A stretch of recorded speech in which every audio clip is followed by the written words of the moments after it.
Welcome to the live event.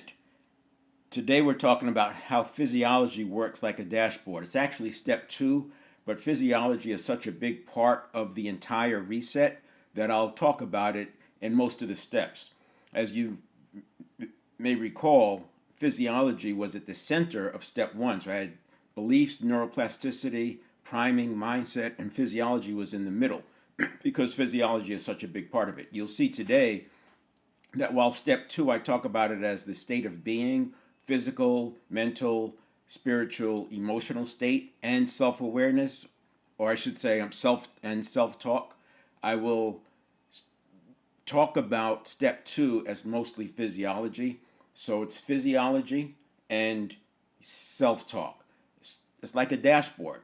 And if you consider that we're making 33,000 decisions a day, let me just pull those up while people are coming in.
All right, welcome. Welcome to the daily live event on the 7 step reset. Today I'm focused on step two, and I'm calling it that I'm saying that physiology is like a dashboard. I'll relate it to emotional intelligence, but all of this rolls up to dynamic leadership. However, in December, the focus is on crushing anxiety. It's it's sequential. If you're in stress mode, you don't have access to the best of your abilities. You don't have access to the best version of yourself.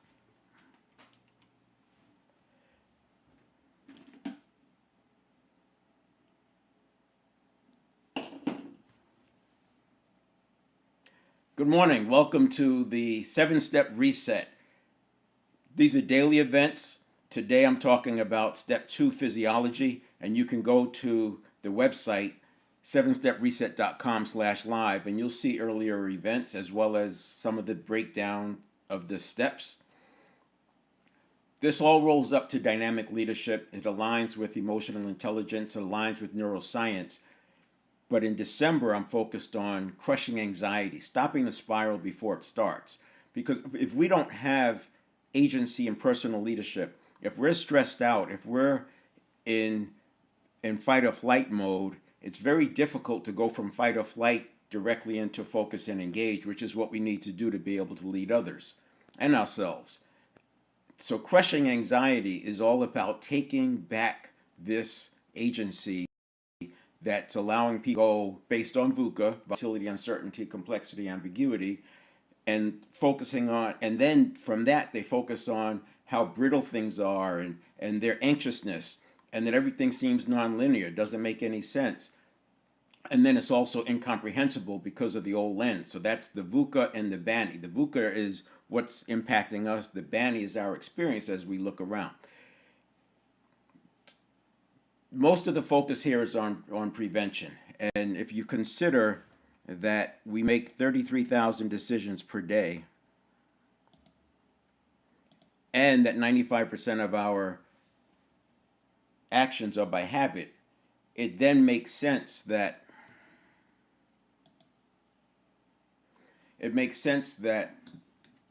most of these decisions, these are actually pre-stimulus, stimulus, or pre-stimulus, stimulus response cycles. So if we're making 33,000 of those a day, 95% are by habit, then it stands to reason that somewhere around 1,500 or so are actually consciously engaged. But it doesn't change the fact that we're getting hit with so many stimuli on a daily basis and having to react to that. Once you start looking at it from a prevention lens, two things happen. So number one, as I was saying, if you're already hijacked, it's very difficult to go from being hijacked directly into focus and engage, because you're in threat mode. You're looking for the tiger, and everything tends to look like a tiger, so you're fighting everything. Everything is pushed back. If you've ever seen anyone who's in a triggered state and they're being triggered and reaching for things and jumping to conclusions, that's what you have. So to go from there to focus and engage, it takes skills, and you'll be able to get there.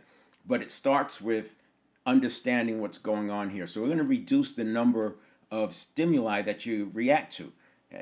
I'm not going to do it. It's going to happen naturally when you start taking charge of this. Keep in mind that the subconscious, aka network of neurons, is able to process 11 million bits per second. So it is aware of far more than the conscious mind with its 50 bits per second processing capability, aware of far more than we would ever possibly be able to imagine with the conscious mind. And that's 11 million bits per second, every single second. Now, you don't see most of those. They tell us that somewhere around 10,000 ad stimuli come across our awareness every day. I can't tell you 10 ads that came across my awareness yesterday, but that's because the subconscious is filtering them out. And this is why headlines work. When that headline speaks to the conversation going on in your head, then it picks it up. This is very similar to when people say, before they bought their car, there were no silver models around, and now after they bought their car, there's a silver model on every corner, it seems. It's all the reticular activating system doing the filtering. You got to go from 11 million bits down to 50 bits per second. There's going to be some filtering going on. Part of this process of reducing the amount of stimuli we respond to on a daily basis comes down to some of that filtering. I talk a lot about the conditioning it in conditioning it in at the subconscious level. Here's what I mean by that.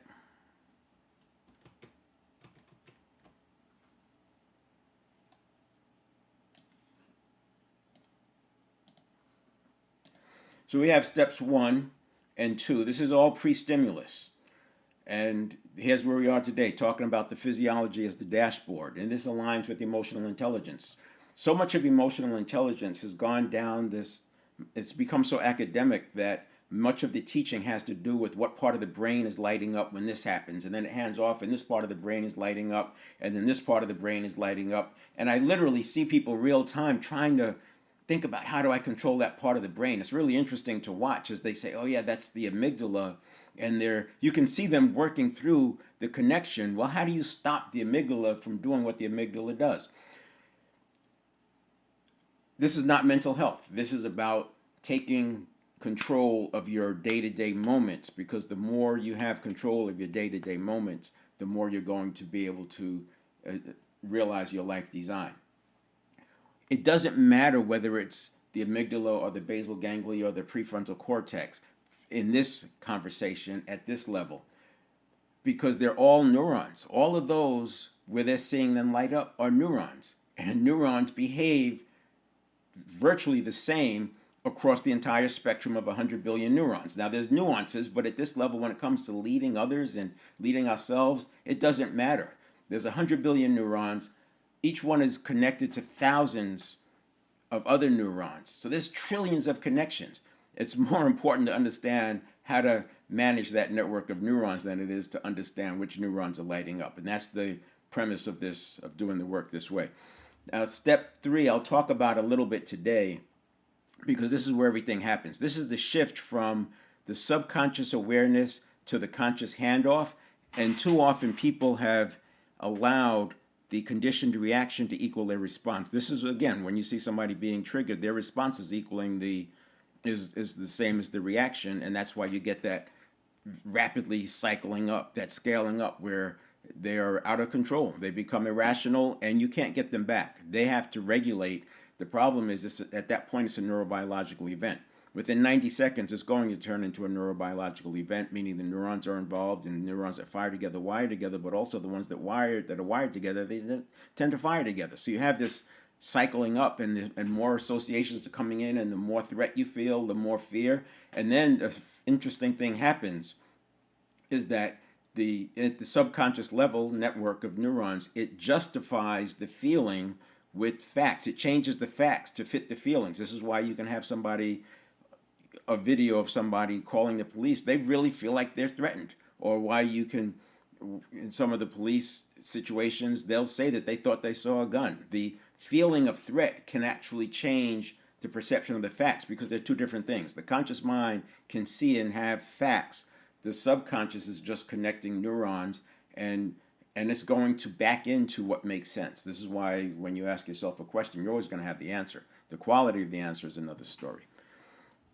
So this is where we're going to spend some time today. Step 2, as I said, we have the different states, mental, physical, spiritual, emotional, and we also have self-image, which you can look at by self-talk. So if we collapse this down to physiology and self-talk, this becomes a good dashboard, because you're going through so many of these stimulus response cycles a day that you don't have time to think about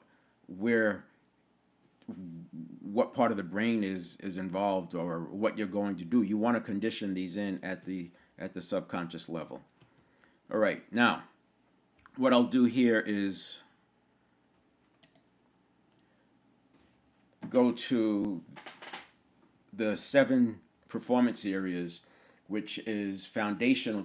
It's foundational to transformation work. The 7-step reset exists so that we can navigate through the 7 performance areas. So the 7 performance areas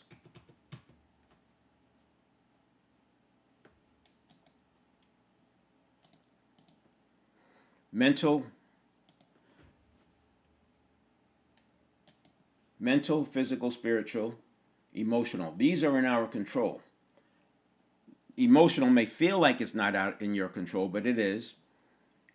And the way to get control of it is to master the 3 over here, which are fully in your control. And you see physical as if physiology. I'd like to think of physiology as sort of a container for the emotions. And depending on your physiology, you're already priming yourself for what emotions you're going to experience for a given situation. This is why it may feel like emotional is not in your control, because once it starts happening, again, we're at the 11 million bits per second processing speed. You're not going to be able to rein it back in. It's off and running. And then relationship, professional, financial are out of our control, or at least somewhat, because they involve other people. You can't have a relationship without somebody else being involved. Professional, there's a buyer for a seller, and every seller there's a buyer. And then financial is the outcome of the service that you're providing. Now, you could argue that, well, I'm a financial trader and I don't have to interact with anybody. There's still buyers and sellers, and there's still information, and you are still interacting with somebody outside of yourself. You know that you don't control all your outcomes if you've been trading, because anybody can put a big trade on and completely throw off your signals or whatever it is. So this part is out of our control. Too often people jump to this over here and they get disappointed. They don't achieve what they're looking for because they haven't created the identity. They haven't reestablished their identity for what's needed to be able to have that outcome.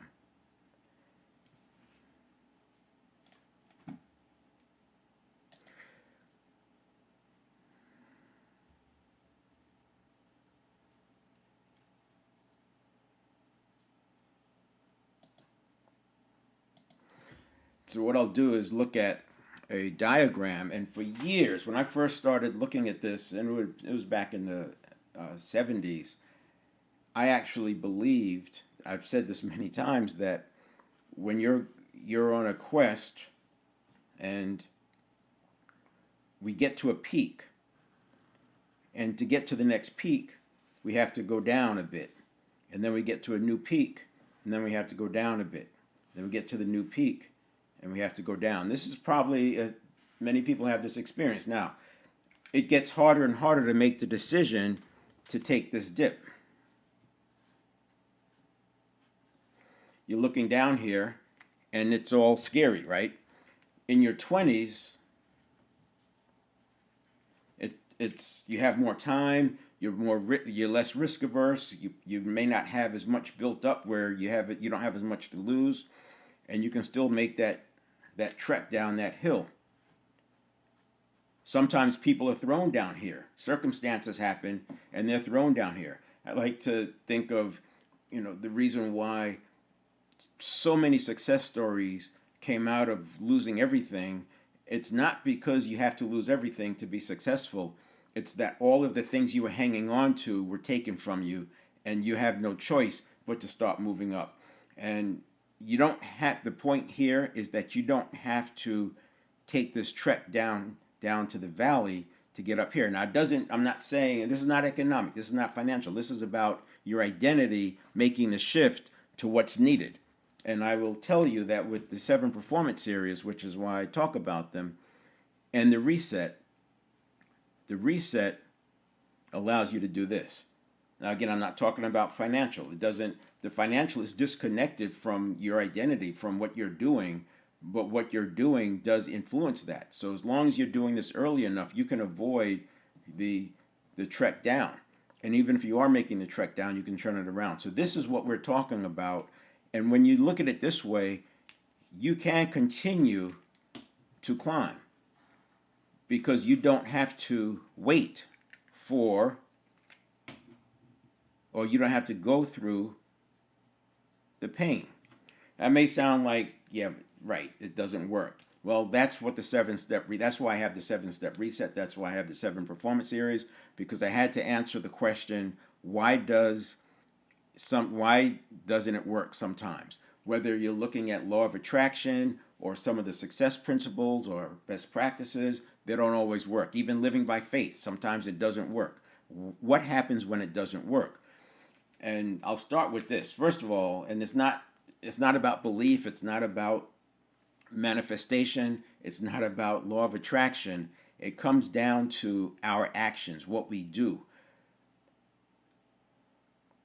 And what we do is how we navigate this. And everybody's experience is different. And I will talk about that a little bit in step 3. Everybody's experience is different. And as a result, people come up with hacks. Hacks don't work. They don't sustain. They may work for a little while, but because the system is always going to homeostasis, back to stability, they're not going to keep working. It's going to absorb it and turn it into the natural state. This is why you'll have hacks that work. I think it might even be a play with supplements there. And that's why I was going to say there are placebos that work as well as the prescription drug. As a matter of fact, I've read that in some cases, because the prescription drug has side effects, they first prescribe a placebo and see if the placebo will cure the ailment. And if it cures the ailment, then there's no need to go for the real prescription drug that has the side effects. So if placebos are that good, if placebos can work 60% of the time, but yet we put a standard on success principles that they have to work 100% of the time. It's not realistic, which is why I use the 7 performance areas to bring into the things that we can control, so you can draw a bright line between your actions and your outcomes.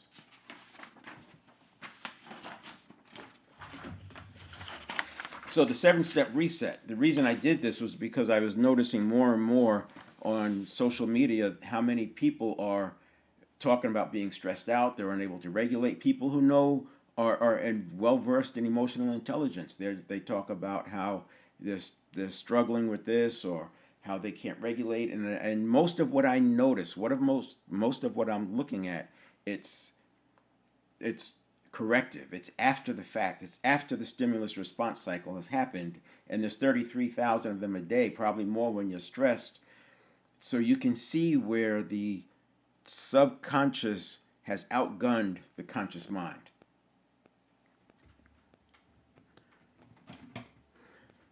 Now, I use the 7-step reset, which is designed to clear this upper limit. So there's a ceiling that we see, and then there's a barrier. It's artificial.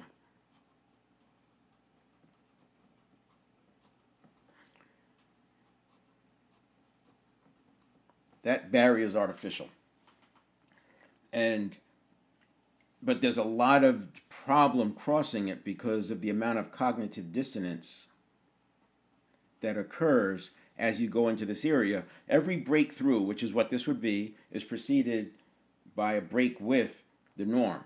Every breakthrough has some cognitive dissonance with it because by definition you're breaking through something, and that breakthrough is you didn't believe it was possible and now you're doing it, and that's where the cognitive dissonance comes in. Well, my view is that there's a similarity on the lower side. So here we have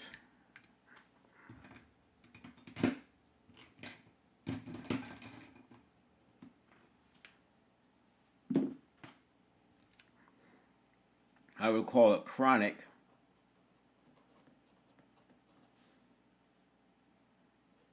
anxiety and worry.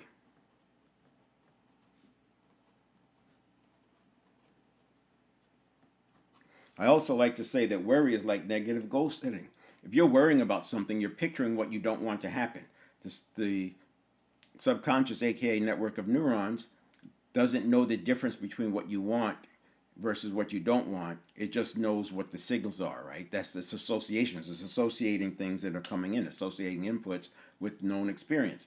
And as a result, when you worry, you're making pictures of what you don't want. It attracts that to you. Most people have experienced something along those lines. The same way visualization attracts what you want, it can also attract what you don't want. And this is, again, one of the reasons why some of these success principles don't work, is people are visualizing something over here, but they're tuning into their I don't want power that's literally fighting against themselves. At the extreme, you can literally see a person stressing out because they're trying to go forward, and if you listen to their language, they're also holding themselves back. And it's this struggle. When you exercise willpower, you automatically trigger the I don't want power because there's associations.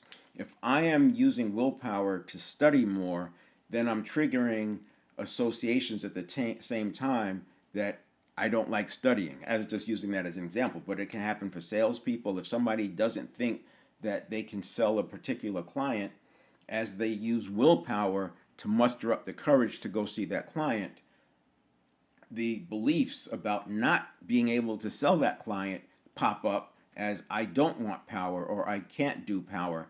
And you'll hear in emotional intelligence that's happening in the prefrontal cortex. And while I don't want to focus on where it's happening, I will say the prefrontal cortex didn't exist or it was there, but it wasn't fully developed until age 27. So from 19 to 27, the prefrontal cortex is developing, which is why you probably in your 20s and certainly in your teens, you didn't experience this I don't want power tension. It's something that you experience in your 30s, and it's one of the reasons I say that it makes it harder to change habits. So we've got this zone here where we're going up and down. And if you're talking about transformation,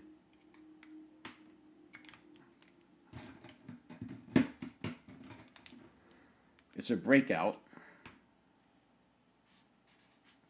But if you're talking about an anxiety spiral,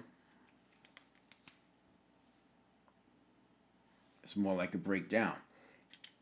And if you break through this, even while you're in it, coming from here to here is not that different than going from here to here. You're still going to have the cognitive dissonance. You're going to have the beliefs, the stories, some of those barriers, the artificial barriers, the associations. That's still going to come into play.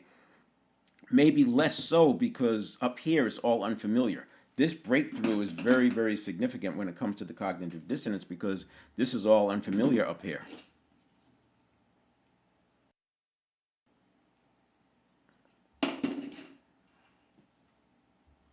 Whereas down here, you've been here before, so you have visual, you have hooks to you know hang your ideas and goals onto. If you drop below this, then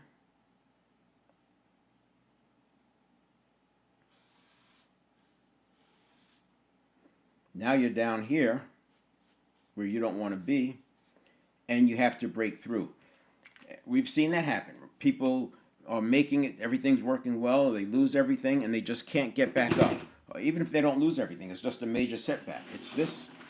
They end up in this kind of a situation, and they can't make it work. They've tried to do this, they fail, it doesn't work, but they're using an identity from the past. They're using an old identity to try to get to a new peak. So you have to reset the identity, and when you reset the identity, it makes that peak much more within reach. Now, using this diagram, I want to talk about step 2. The physiology step is a very, very important area. And now, if you're tracking with me, you recognize that 95% of everything we do is done by habit. Habits live in the network of neurons, the neural pathways, the 100 billion neurons, each one being connected to 1,000 or 10,000 other neurons, maybe more, and then associations, the neurons that fire together, wire together. You can see why habits live in the network of neurons.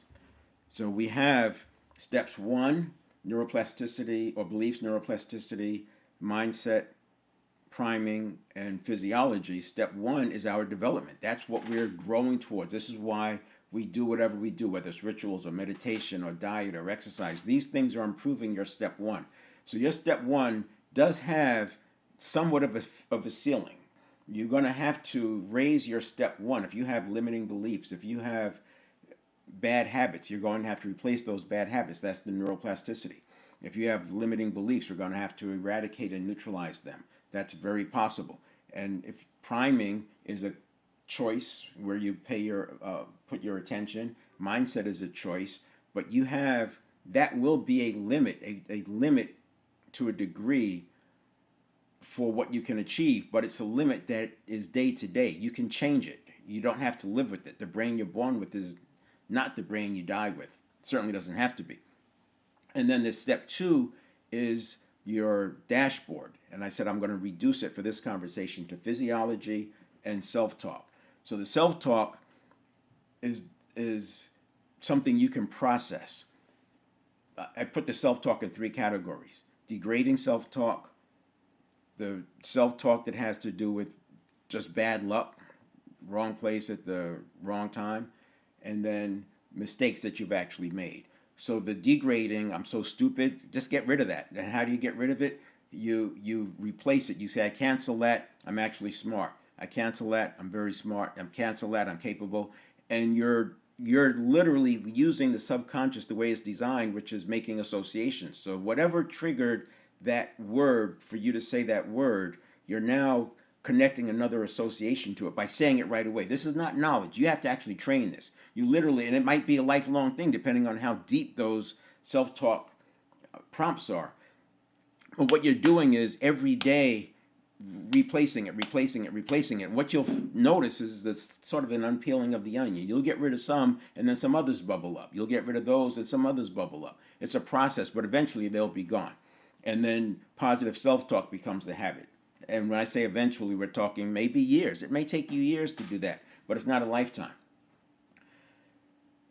The second one I talked about is just bad luck. So there are things that happen. We made a good choice. We did everything we were supposed to do.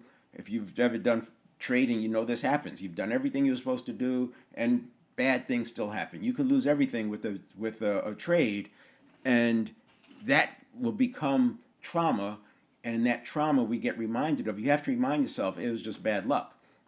Things happen all the time. Sometimes it works, sometimes it doesn't. When you get that prompt to have that self-talk, you replace it with the new association. It's just bad luck. It happens. I've also had good luck. Whatever it is. And that's processing it. You're literally allowing it to process, because if you think of the self-talk as a signal, it's getting your attention. It's reminding you of something. By using associations, you neutralize it. And then you have the one that has to do with just mistakes. You didn't do the right steps. You took a shortcut. You didn't pay attention to something and bad things happen. That's judgment. I got wisdom from it. Good judgment comes from exercising bad judgment. Wisdom comes from bad judgment and good judgment, right? We learn from mistakes and we learn from successes. Whatever it is you want to do is connect to that. So we're going to process the self-talk.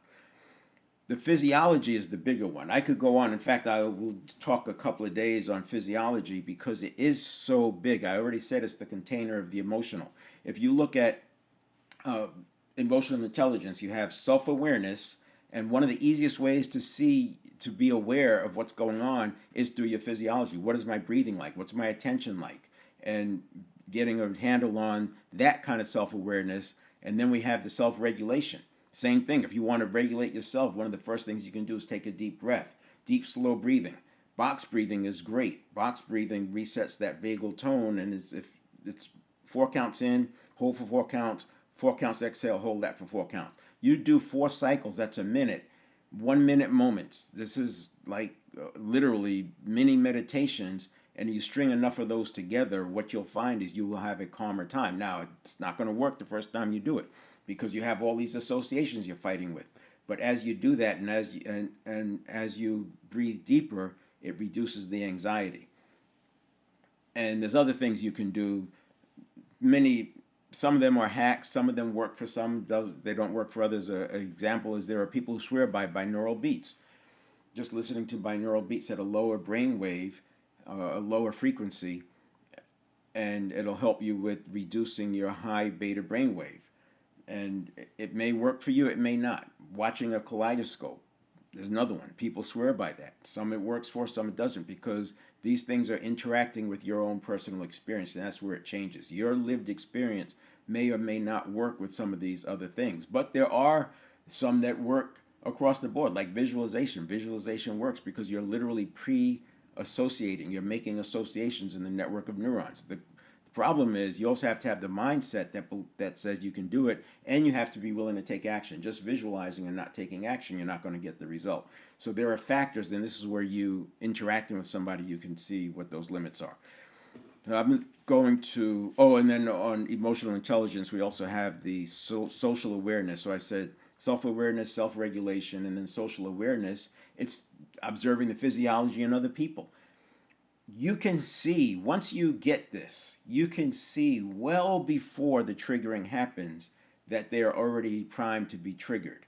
And as a leader, that's where you back off, you redirect, you contextualize, you change the topic, because once they get triggered, it's likely going to be a neurobiological event. Chemicals are being released. You've got the cortisol going in, you got the adrenaline, and now you have these chemicals in the body, the chemical cocktail running for potentially hours, and you're trying to have a rational conversation with somebody that you triggered because you kept going down a path that their physiology was telling you that this is high risk, I'm unsafe, I'm scared, I'm freaking out.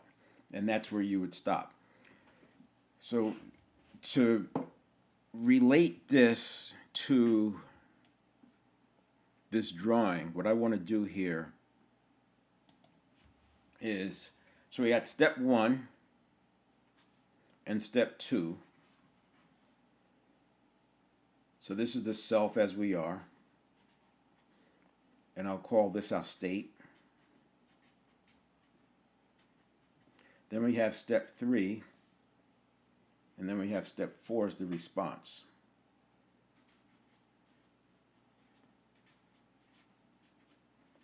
And that response could include, do I go to emotional modulation, or do I go to action, directly to action?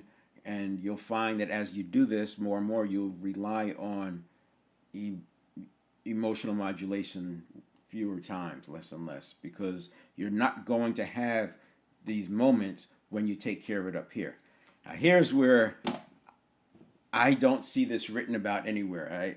Atomic Habits comes close because he talks about the cue as the stimulus and then the response, and he talks about so many of the books get really close to this, but because they often twist themselves into knots, trying to call this a subconscious mind. I will not call it a subconscious mind. It's not a mind. It's a network of neurons, and thinking from the conscious mind is very different than what's going on in the network of neurons, which is associations. Thinking, I can think about the future, I can create, I can relate the unrelated. The network of neurons is all about association, so it's living a past experience for the most part. I say for the most part because you can visualize and create associations, but it's still more like the past is something you figured out, whereas the mind can look at something brand new and come up with a new solution on the fly because the thinking mind is that good.